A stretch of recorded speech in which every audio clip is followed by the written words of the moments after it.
नमस्कार मित्रों, स्वागत है आपका इस चैनल में। और आज हम बात करेंगे गुरु वक्री 20 जून 2021 से 14 सितंबर 2021 तक और सिंह राशि अर्थात सिंह राशि पर वक्री गुरु का क्या प्रभाव पड़ेगा, इस पर हम सबसे पहले चर्चा करेंगे सिंह राशि के संबंध में। तो गुरु सिंह राशि के सप्तम भाव में गोचर कर रहे हैं, कुंभ राशि में, वहाँ ये वक्री होंगे। वक्री से तात्पर्य पिछली वीडियो में हमने चर्चा की थी कि वक्री से तात्पर्य होता है कि कोई ग्रह जब अपनी कक्षा में अन्य ग्रहों की अपेक्षा धीमी गति से चलने लगता है तो हमें ऐसा प्रतीत होता है कि वह उल्टी दिशा में जा रहा है, जबकि वास्तविकता में ऐसा नहीं होता। और वक्री अवस्था में कोई भी ग्रह अपने सामान्य बल से ज़्यादा बलशाली हो जाता है और उसका प्रभाव ज़्यादा गहरा हो जाता है। पृथ्वी पर पड़ने वाले मनुष्यों पर अथवा प्राणियों पर उस ग्रह का प्रभाव ज़्यादा होता है। गुरु वक्री हो रहे हैं 20 जून से 14 सितंबर 2021 तक। तो गुरु वक्री का क्या प्रभाव पड़ेगा सिंह राशि पर, सबसे पहले देखते हैं। गुरु हमारे ब्रह्मांड के सबसे बड़े ग्रह हैं, इनकी गुरुत्वाकर्षण शक्ति सबसे ज़्यादा है और ये सभी ग्रहों में सबसे ज़्यादा शुभ ग्रह होते हैं। सिंह राशि वालों के लिए पंचम भाव अर्थात एक त्रिकोण के स्वामी हैं और अष्टमेश के स्वामी हैं, तो अष्टमेश का दोष नहीं लगेगा। त्रिकोण के स्वामी होने के कारण गुरु प्रबल राजयोग कारक ग्रह हो जाते हैं। दूसरे जो राजयोग कारक ग्रह हैं, प्रबल राजयोग कारक ग्रह, वो हैं मंगल। मंगल दूसरे त्रिकोण अर्थात नवम भाव के और एक केंद्र अर्थात चतुर्थ भाव के स्वामी होते हैं और इस तरह से मंगल दूसरे राजयोग कारक ग्रह होते हैं। गुरु कारक किन चीज़ों के होते हैं? गुरु कारक होते हैं विवाह के, गुरु कारक होते हैं संतान के, गुरु कारक होते हैं मन की प्रसन्नता के, गुरु कारक होते हैं धन के, समृद्धि के, मान प्रतिष्ठा के।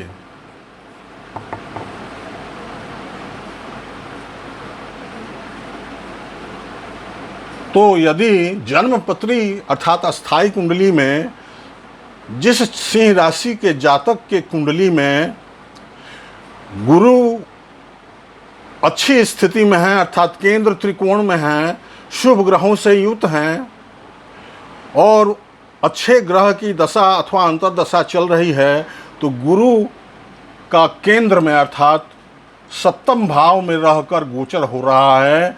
वक्री काल गुरु का होगा सिंह राशि वालों के लिए। सप्तम भाव जो कि केंद्र का भाव है और गुरु के लिए अत्यंत शुभ भाव है। प्रोफेशंस के दृष्टिकोण से देखें अथवा संस्थाओं के दृष्टिकोण से देखें तो किन चीज़ों से रिलेटेड हैं गुरु? गुरु शिक्षा से रिलेटेड हैं, टीचिंग से, टीचर्स, लेक्चरर्स, प्रोफेसर्स, धार्मिक गुरु, धर्म संस्थाओं से जुड़े लोग, लॉयर्स, कानून से, जजेस से, IAS, PCS आदि अन्य प्रशासनिक पदाधिकारियों से, डॉक्टर्स, एस्ट्रोलॉजर्स अर्थात ज्योतिषी, ये सभी गुरु के से प्रभावित होते हैं और गुरु इनके कारक ग्रह होते हैं। सिंह राशि के सप्तम भाव में केंद्र में होंगे तो इन सब चीज़ों का फायदा सिंह राशि वाले जातकों को सामान्य तौर पर मिलेगी। यदि जन्मपत्री में गुरु की कुंडली, गुरु की स्थिति अच्छी है तो निश्चित रूप से उसका और ज़्यादा अधिक शुभ प्रभाव देखने को मिलेगा। गुरु वर्तमान में शतभिषा नक्षत्र में चल रहे हैं जो कि राहु का नक्षत्र है। 20 जुलाई को मंगल के नक्षत्र में आ जाएंगे धनिष्ठा नक्षत्र में और 20 जुलाई को मंगल का कर्क राशि से गोचर सिंह राशि अर्थात लग्न में हो रहा है और मंगल प्रबल राजयोग कारक हैं। इस तरह से गुरु मंगल का दृष्टि संबंध बनेगा और प्रबल राजयोग बनेगा। तो क्या होगा? सौभाग्य की प्राप्ति होगी, मन के अंदर प्रतिष्ठा होगी, मन के अंदर प्रसन्नता का भाव रहेगा, धन समृद्धि की वृद्धि होगी। विवाह जिनका लंबे समय से नहीं हो रहा था उनका विवाह होगा। संतान जिनको प्राप्त नहीं हो रहा था उनको संतान प्राप्ति का रास्ता खुलेगा। मान प्रतिष्ठा की प्राप्ति होगी, पद प्रतिष्ठा की प्राप्ति होगी। जो लेक्चरर्स हैं, प्रोफेसर्स हैं, टीचर्स हैं, लॉयर्स हैं, जजेस हैं, धार्मिक संस्थाओं से जुड़े हुए लोग हैं, उनके लिए, जो सिंह राशि के जातक हैं, उनके लिए बहुत अच्छा समय हो सकता है। 20 जून से 14 सितंबर तक का समय। गुरु और मंगल का योग 20 जुलाई के बाद से बनेगा। तो 20 जुलाई के बाद से समझ लीजिए स्वर्णिम काल हो सकता है सिंह राशि वालों के लिए। 14 सितंबर 20 जुलाई से 14 सितंबर तक का समय स्वर्णिम काल हो सकता है सिंह राशि वाले जातकों के लिए। अब गुरु की हम दृष्टि देखें, गुरु की 3 दृष्टियां हैं, 1 2 3 4 5। पंचम दृष्टि 5 6 7, सप्तम दृष्टि लग्न पर और नवम दृष्टि 8 9, नवम दृष्टि 3rd हाउस पर। तो गुरु जहाँ बैठते हैं वहाँ की वृद्धि करते हैं। विवाह स्थान में बैठे हैं, वैवाहिक जीवन, दाम्पत्य जीवन के स्थान पर बैठे हैं तो वैवाहिक जीवन, दाम्पत्य जीवन सुखद बनेगा। पार्टनरशिप बिजनेस जो लोग करना चाहते हैं उनके लिए बेहतरीन समय साबित हो सकता है 20 जून से 14 सितंबर तक का समय। रोजगार जिनको लंबे समय से नहीं मिल रहा था, प्रयासरत थे, उनको रोजगार की प्राप्ति होगी। रोजगार की प्राप्ति में शनि का भी योगदान बनेगा। शनि काल पुरुष की 10वीं राशि के स्वामी ग्रह भी हैं और उस राशि में विराजमान भी हैं और 6ठा भाव का संबंध नौकरी से होता है। तो जो लोग नौकरी के लिए प्रयासरत हैं, काफ़ी समय से प्रयासरत थे, उनको नौकरी की प्राप्ति होगी। जो लोग व्यापार रोजगार की प्राप्ति के लिए प्रयासरत थे उनको रोजगार की प्राप्ति होगी। पार्टनरशिप बिजनेस के लिए बहुत अच्छा समय है। डेली के इनकम अर्थात जो लोग व्यापार कर रहे हैं अथवा रोजगार कर रहे हैं उनका प्रतिदिन का जो आय होता है उसमें वृद्धि होगी। और पंचम दृष्टि इनकम स्थान पर डालेंगे अर्थात लाभ स्थान पर, तो विभिन्न स्रोतों से आय का आगम प्राप्त होगा। गुरु अग्रजों के भी कारक होते हैं, दादा प्रदाता, बड़े भाई बहनों के कारक होते हैं। तो बड़े भाई बहनों और बड़े लोगों का, घर के बड़े लोगों का आशीर्वाद प्राप्त होगा। साथ ही मन के अंदर प्रसन्नता रहेगी, मनो इच्छित फलों की प्राप्ति होगी। गुरु की 7वीं दृष्टि लग्न पर होगी तो लग्न अर्थात आप स्वयं, आपका शरीर, आपका रूप, आपका व्यक्तित्व, आपका स्वभाव, सब पर गुरु का शुभ प्रभाव पड़ेगा। तो मन के अंदर प्रसन्नता रहेगी, स्वास्थ्य उत्तम होगा, आत्मविश्वास बढ़ेगा, सौभाग्य की प्राप्ति होगी और पद प्रतिष्ठा में वृद्धि होगी। चहुओर सफलता की स्थिति हो सकती है गुरु के इस दृष्टि के कारण। और गुरु मंगल का जब योग बनेगा 20 जुलाई के बाद तो इसमें और वृद्धि होगी। गुरु की 9वीं दृष्टि 3rd हाउस पर होगी तो छोटे भाई बहनों का सहयोग प्राप्त होगा, पड़ोसियों का अच्छा सहयोग प्राप्त होगा, पड़ोसियों से अच्छी निभेगी। धार्मिक स्थानों की यात्राएं कर सकते हैं आप, तीर्थ स्थानों की यात्राएं कर सकते हैं, तीर्थ स्थानों की यात्रा पर आप जा सकते हैं। पराक्रम की वृद्धि होगी। शनि की यहाँ दृष्टि होगी, 10वीं दृष्टि, और गुरु की भी दृष्टि होगी तो पराक्रम में अभूतपूर्व वृद्धि होगी। साहस, निडरता, हार्ड वर्क करने की क्षमता आएगी और ऑनेस्टी आपके अंदर, ईमानदारी आपके अंदर कूट कूट कर भरा रहेगा। 20 जून से 14 सितंबर तक इसको आप साक्षात रूप से महसूस कर सकते हैं, ईमानदारी और हार्ड वर्क को।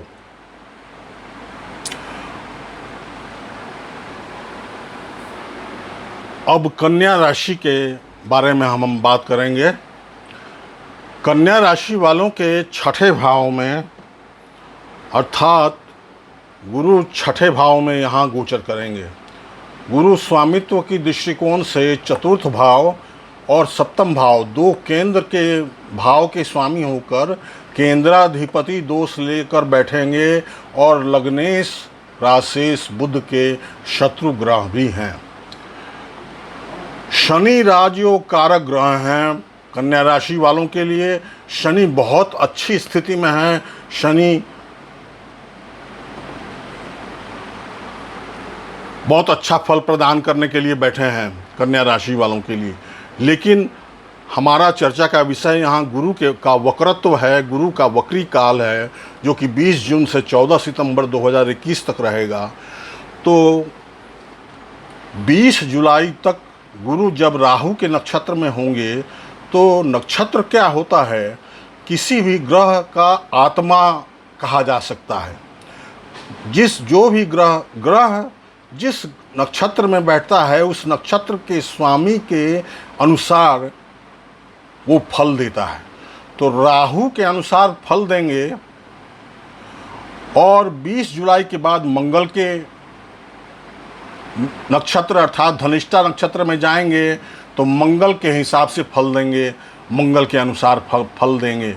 मंगल कहाँ के स्वामी हैं? 3rd हाउस और 8th हाउस, और लग्नेश बुध के शत्रु ग्रह हैं। इस तरह से गुरु और मंगल दोनों अकारक ग्रह हो जाते हैं, अर्थात अशुभ फल प्रदान करने के लिए तैयार बैठे हैं गुरु और मंगल। यदि जन्मपत्री अर्थात अस्थाई कुंडली में गुरु की अच्छी स्थिति है, मंगल की अच्छी स्थिति है, शुभ ग्रहों से युक्त हैं और किसी पाप ग्रहों से युक्त नहीं हैं, तो इनका प्रभाव, बुरा प्रभाव उतना नहीं पड़ेगा। वैसे कन्या राशि वालों के लिए गुरु का यह बकरी काल मिला जुला असर देने वाला है। गुरु 6th हाउस में होंगे। छठा भाव रोग का भाव है, ऋण का, कर्ज का भाव है, शत्रुओं का भाव है। तो शत्रुओं से आप पीड़ित हो सकते हैं। मानसिक शांति हम चतुर्थ भाव से देखते हैं, तो चतुर्थ भाव के स्वामी हैं। चतुर्थ भाव से हम मानसिक सुख शांति देखते हैं, माता का सुख देखते हैं, मित्रों का सुख देखते हैं, प्रॉपर्टी, माता का वाहन सुख, प्रॉपर्टी, मकान, घर मकान का सुख देखते हैं, लग्जरीज का सुख देखते हैं। तो उसके सुख में आपका ह्रास होगा, कमी आएगी। साथ ही वैवाहिक जीवन, दाम्पत्य जीवन, जो कि 7th हाउस से हम देखते हैं, उसमें भी ह्रास आएगा, खटास की स्थिति रहेगी और साथ ही कटुता की स्थिति रहेगी। पति पत्नी के बीच के संबंध ज़्यादा मधुर नहीं होंगे। कुछ वाद विवाद और बात बात में वैचारिक मतभेद हो सकता है, झगड़े फसाद हो सकते हैं।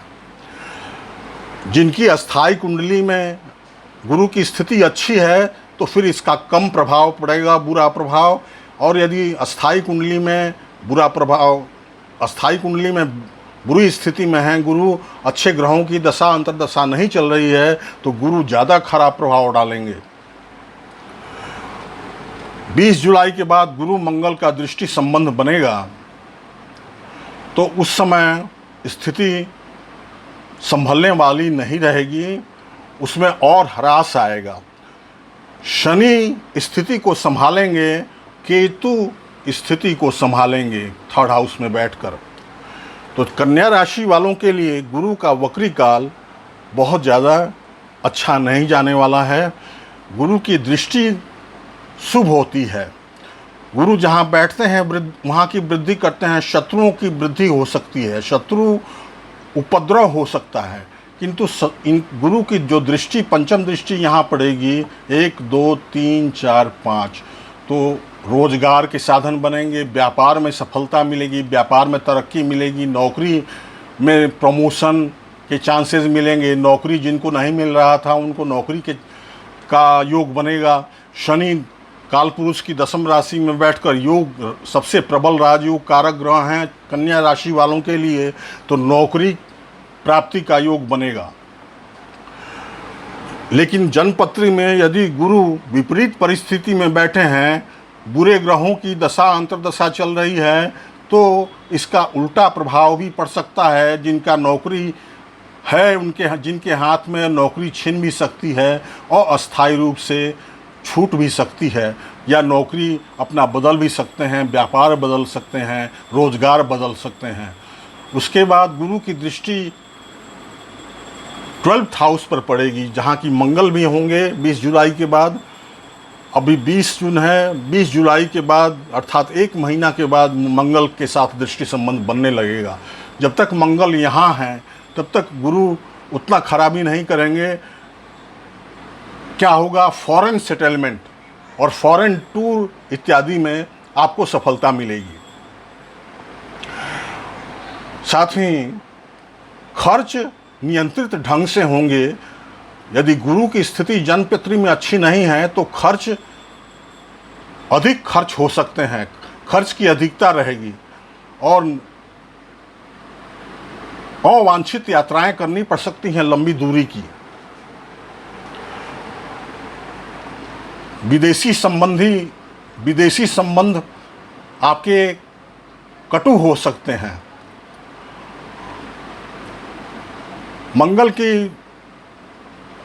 नवम दृष्टि धन भाव पर होगी, तो यदि सकारात्मक अवस्था में है जन्मपत्री में गुरु, तो धन की वृद्धि होगी। कुटुंब परिवार में कोई धार्मिक यज्ञ या कोई धार्मिक अनुष्ठान का कार्य हो सकता है। परिवार में किसी सदस्य की वृद्धि हो सकती है। वाणी प्रभाव उत्पादक होगी, धन की वृद्धि होगी, बैंक बैलेंस बढ़ेगा, हीरे जवाहरात ज्वेलरी आइटम्स की वृद्धि होगी। इसके उलट यदि गुरु की स्थिति जन्मपत्री में अच्छी नहीं है तो इन सब चीज़ों का ह्रास होगा। मैं कन्या राशि वाले जातकों का मनोबल कम करने के लिए ऐसा नहीं कह रहा हूँ, मैं उनको आगाह कर रहा हूँ कि ऐसी स्थिति है, गुरु के का विशेष कुछ दान आप करें, कुछ उपाय करें तो बेहतर होगा। विशेषकर गुरुवार के दिन जो है पका हुआ पपीता गाय को खिलाएं,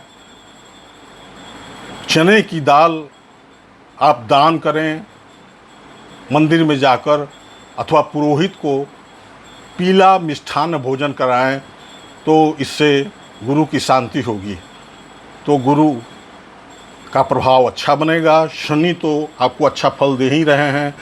राहु केतु की स्थिति बहुत अच्छी है, राहु मिला जुला असर दे रहे हैं, तो इस तरह से शनि और केतु की अच्छी स्थिति से और गुरु का उपाय कर लेने से कन्या राशि वालों के लिए गुरु का वक्री काल अच्छा हो सकता है और अच्छा हो सकता है। इसके साथ ही गुरु के जो ये कारकत्व वाले गुण हैं, विवाह, संतान, मन की प्रसन्नता, धन, समृद्धि, मान, प्रतिष्ठा, प्रोफेशन में लेक्चरर्स, प्रोफेसर्स, टीचर्स, धार्मिक गुरु, धर्म संस्थाओं से जुड़े लोग, लॉयर्स, जजेस, IAS, PCS, प्रशासनिक पदाधिकारी, डॉक्टर्स, एस्ट्रोलॉजर्स, इन लोगों को भी यदि जन्मपत्री में अच्छी स्थिति है गुरु की और अच्छी ग्रह दशा अंतर्दशा चल रही है तो इसका अच्छा प्रभाव देखने को मिलेगा। अन्यथा कुछ कमी ही दिखाई पड़ेगी गुरु के कारकत्व वाले गुणों में। अब तुला राशि के संदर्भ में हम देखें तो गुरु 3rd हाउस और 6th हाउस के स्वामी होकर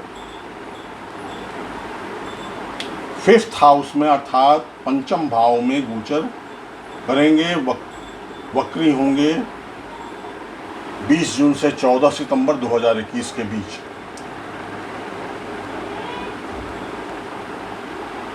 लग्नेश राशि शुक्र से गुरु की का शत्रुवत संबंध है, तो स्वामित्व की दृष्टिकोण से 3rd हाउस और 6th हाउस के स्वामी होने के कारण अकारक ग्रह होते हैं।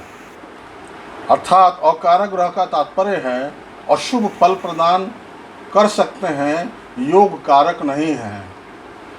लेकिन नैसर्गिक इनका जो स्वभाव है, जो इनका स्वभाव है, उससे ये अच्छा करेंगे, क्योंकि ये एक त्रिकोण में बैठे हुए हैं, पंचम भाव में। संतान के ये कारक ग्रह होते हैं। गुरुदेव बृहस्पति विवाह के कारक होते हैं, संतान के कारक होते हैं, मन की प्रसन्नता के कारक होते हैं, धन समृद्धि, धन संपदा की के कारक होते हैं, मान प्रतिष्ठा के कारक होते हैं, यश कीर्ति के कारक होते हैं। लेक्चरर्स, प्रोफेसर्स, टीचर्स, धार्मिक गुरु, धर्म संस्थाओं से जुड़े लोग, लॉयर्स, जजेस, आईएएस, पीसीएस, डॉक्टर्स, एस्ट्रोलॉजर्स इत्यादि के कारक ग्रह होते हैं। तो इन संस्थाओं से जुड़े और इन प्रोफेशंस अर्थात ऑक्यूपेशंस से जुड़े हुए लोगों को, तुला राशि वाले जातकों को गुरु का यह वक्री काल बहुत ही अच्छा जाने वाला है। गुरु पंचम भाव में बैठे हैं, यहाँ की वृद्धि करेंगे। पंचम भाव से हम क्या देखते हैं? संतान देखते हैं। तो संतान के तो कारक हैं, कारक भावो नाश्य, तो संतान की सामान्य वृद्धि होगी, संतान से सुख मिलेगा, सामान्य सुख मिलेगा। संतान प्रगति करेंगे सामान्य रूप से, संतान की शिक्षा भी आगे बढ़ती चली जाएगी, संतान अच्छी शिक्षा ग्रहण करेंगे। लॉटरी सट्टेबाजी में गुरु खस्टेस हैं, इसलिए लॉटरी सट्टेबाजी में आपको घाटा हो सकता है। लॉटरी सट्टेबाजी में पढ़ने का समय अभी नहीं है। शेयर मार्केट वालों को भी जो शेयर मार्केट से जुड़े हुए लोग हैं, तुला राशि के जातक, उनको भी गुरु के इस वक्री काल में घाटा हो सकता है। इसलिए सोच संभल कर शेयर मार्केट में अपना कार्य करें। प्रेम संबंधी मामलों में गुरु का यह गोचर काल बहुत ही अच्छा रहेगा। प्रेमी युगल अच्छे माहौल में एक दूसरे के निकट आएंगे, एक दूसरे को समझ पाएंगे और अपना जीवन अच्छी तरह से गुजारेंगे। शनि यहाँ शश योग बना रहे हैं, तुला राशि वालों के बहुत ही अच्छी स्थिति में है शनि। तो शनि से प्रगति हो रही है तुला राशि वालों के लिए और गुरु से भी प्रगति होगी। मंगल जब 20 जुलाई के बाद सिंह राशि में आ जाएंगे तो 11th हाउस में कोई भी गर्म ग्रह अच्छा फल प्रदान करता है। गुरु मंगल का दृष्टि संबंधी बनेगा तो अच्छा ही फल मिलेगा। गुरु की पंचम दृष्टि कहाँ पड़ेगी? 1, 2, 3, 4, 5 यानी कि भाग्य स्थान पर। भाग्य की वृद्धि होगी, भाग्य का साथ मिलेगा, पिता का सहयोग प्राप्त होगा, पिता का स्वास्थ्य अच्छा होगा, धर्म, ज्योतिष और अध्यात्म के प्रति रुचि आपकी प्रगाढ़ होगी, भाग्य का पूरा साथ मिलेगा। इनकम स्थान पर 7वीं दृष्टि होगी तो विभिन्न स्रोतों से आय का आगम होगा, बड़े भाई बहनों का, साथ ही अग्रजों का, घर के जो बड़े लोग हैं, दादा परदादा, माता पिता, चाचा चाची, जो भी रिश्तेदार हैं, जो बड़े हैं आपसे या जो आपके गुरु हैं, उनका आशीर्वाद आपको प्राप्त होगा। मनोइच्छित फलों की प्राप्ति होगी और मंगल धन भाव के स्वामी होंगे, गुरु के साथ दृष्टि संबंध बनाएंगे तो धन की भी वृद्धि होगी, धन की कमी महसूस आप नहीं करेंगे, बैंक बैलेंस की भी वृद्धि होगी। गुरु की नवम दृष्टि लग्न पर होगी, इसलिए काफ़ी आकर्षक व्यक्तित्व होगा। तुला राशि वालों के स्वामी शुक्र होते हैं तो शुक्र तो वैसे ही आकर्षक व्यक्तित्व के स्वामी हैं। समस्त सांसारिक सुखों के जो वस्तु हैं, उपभोग के वस्तु हैं, उनके वो कारक ग्रह हैं तो उनकी वृद्धि स्वतः हो जाती है, जन्मजात होती है। गुरु की यहाँ दृष्टि जब पड़ेगी तो उसमें और बढ़ोतरी होगी, यश सम्मान में वृद्धि होगी, यश कीर्ति फैलेगा, मान सम्मान की बढ़ोतरी होगी, पद प्रतिष्ठा की बढ़ोतरी होगी, सौभाग्य की प्राप्ति होगी, मन के अंदर प्रसन्नता अच्छी रहेगी और व्यक्तित्व बहुत अच्छा रहेगा, बहुत प्रभावशाली होगा, बहुत आकर्षक होगा। इस तरह से गुरु का वक्री काल 20 जून से 14 सितंबर 2021 तक तुला राशि वालों के लिए बहुत अच्छा जाने वाला है। जन्मपत्री में अर्थात स्थायी कुंडली में ग्रहों की दशा अंतर्दशा अच्छी होनी जरूरी है हर केस में, चाहे वो गोचर से अच्छा फल मिल रहा है लेकिन आपको लगता है कि हमको तो सामान्य फल मिल रहा है या खराब फल मिल रहा है, तो वो स्थिति तब आती है जब आपके अस्थायी जन्म कुंडली में जन्मपत्री में गुरु की स्थिति अच्छी नहीं है या बुरे ग्रहों की दशा अंतर्दशा चल रही होती है। सामान्य रूप से जो गोचर होगा गुरु का वो तुला राशि वालों के लिए बहुत अच्छा जाने वाला है। दोस्तों, चैनल पर यदि नए हैं तो चैनल को सब्सक्राइब कीजिए, बेल का आइकन प्रेस कीजिए ताकि आगे के वीडियोज आपको सबसे पहले देखने को मिल सके, और कमेंट्स कीजिए, लाइक कीजिए, शेयर कीजिए। बहुत बहुत धन्यवाद।